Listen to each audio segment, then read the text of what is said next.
ಹಾವೇರಿ ರಾಷ್ಟ್ರೀಯ ಹೆದ್ದಾರಿ 48 ರಲ್ಲಿ ಭೀಕರ ಅಪಘಾತ, ನೂತನ ದಂಪತಿ ಸ್ಥಳದಲ್ಲೇ ಸಾವು. ಹಾವೇರಿ ಜಿಲ್ಲೆಯಲ್ಲಿ ಹೃದಯ ವಿದ್ರಾವಕ ಘಟನೆ ನಡೆದಿದೆ.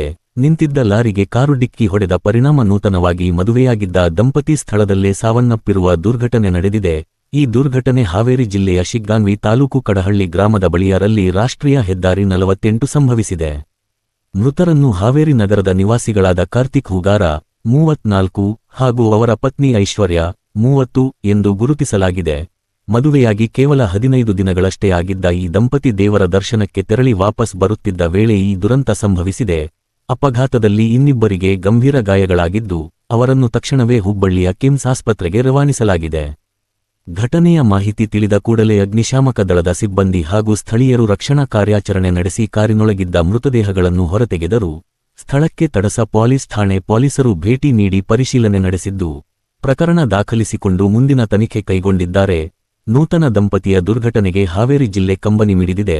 ಹೆಚ್ಚಿನ ಮಾಹಿತಿಗಾಗಿ ಪವರ್ ಟೈಮ್ಸ್ ನ್ಯೂಸ್ ಜೊತೆಗಿರಿ. Munna Gowdageri, power times news, Haveri. ಬೆಳಗ್ಗೆ ಮಸ್ಕಿನಲ್ಲಿ 5:45 ಸುಮಾರಿಗೆ ತಡಸ್ ಹತ್ರ ಅಂಬುಜಾ ಫ್ಯಾಕ್ಟ್ರಿ ಹತ್ರ ಹೈವೇ ಮೇಲೆ ಒಂದು ಆಕ್ಸಿಡೆಂಟ್ ಆಗಿದೆ. ಅದರಲ್ಲಿ ರೋಡ್ ಸೈಡ್ ನಿಲ್ಲಿಸಿದಕ್ಕಂಥ ಸೈಡಿಗೆ 3 ಲೇನ್ ಬಿಟ್ಟು 4ನೇ ಲೇನಿಗೆ ನಿಲ್ಲಿಸಿದ್ದಾನೆ. ಅಡ್ಡ ಇದೆ, ಅಲ್ಲಿ ಸ್ವಲ್ಪ ಅಗಲ ಇದೆ ಜಾಗ. ಆ ಜಾಗದಲ್ಲಿ ನಿಲ್ಲಿಸಿದಕ್ಕಂಥ 4th ಲೇನಲ್ಲಿ ನಿಲ್ಲಿಸಿದಕ್ಕಂಥ ಲಾರಿಗೆ, ಕ್ಯಾಂಟರ್ಗೆ ಹಿಂದಿನಿಂದ ಒಂದು ಕಾರ್ ಬಂದು ಹೊಡೆದಿದೆ ನಿಂತಿದ್ದ ಲಾರಿಗೆ. ಕಾರಲ್ಲಿ 4 ಜನ ಇದ್ದರು. ಅದರಲ್ಲಿ ಆಲ್ರೆಡಿ ಇಬ್ಬರು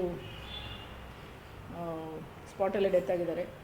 ಇನ್ನಿಬ್ಬರನ್ನ ಶಿಫ್ಟ್ ಮಾಡಲಾಗಿದೆ. ಅವರು ಇಬ್ಬರು ಶಿಗ್ಗಾವಿಯವರು ಅಂತ ಗೊತ್ತಾಗಿದೆ, ಐಶ್ವರ್ಯ ಮತ್ತು ಕಾರ್ತಿಕ್ ಅಂತ. ಇನ್ನಿಬ್ಬರು ಮಲ್ಲಿಕಾರ್ಜುನ್ ಮತ್ತು ವಿನಾಯಕ್ ಅವ್ರನ್ನ ಹಾಸ್ಪಿಟ್ಲಿಗೆ ಶಿಫ್ಟ್ ಮಾಡಲಾಗಿದೆ. FIR ನಮ್ಮ ತಡಸ್ ಪೊಲೀಸ್ ಸ್ಟೇಷನಲ್ಲಿ ರಿಜಿಸ್ಟ್ರೇಷನ್ ಮಾಡಿ ತನಿಖೆ ನಡೆಸ್ತಾ ಇದ್ದೀವಿ.